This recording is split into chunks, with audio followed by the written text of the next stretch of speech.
আমরা সবাই শুনি একটু গল্পটা কিন্তু সুন্দর। তারপরে একদিন হচ্ছে তখন ওর চলে গেল, তখন একটা হচ্ছে শিয়াল এসে সুপি সুপি করে হচ্ছে খেয়ে নিল। কি খেয়ে নিল? ডিমগুলো? আহা, তারপর এই চুপ। তারপরে তখন হচ্ছে এসে দেখলো সে হচ্ছে ডিম নাই, তখন হচ্ছে একদিন আরেকবার হচ্ছে ডিম চুরি হয়ে গেছে। ডিম চুরি হয়ে গেছে। তারপরে একদিন কোনো ডিম পারে নাই, শিয়ালটা এসে দেখলো সে ডিম কোথাও নেই।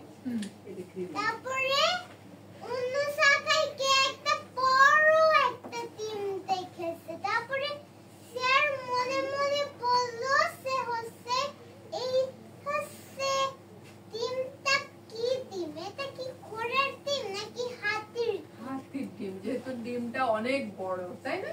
হ্যাঁ।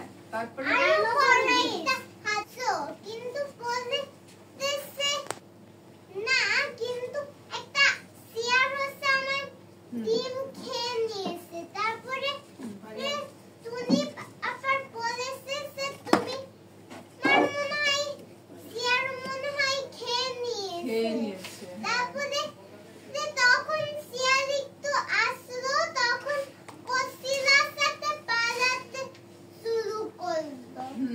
তারপরে হচ্ছে তখন শিয়ালটা হচ্ছে দাঁড়ালো কোথাও, তখন ও লেজ কেটে ফেললো।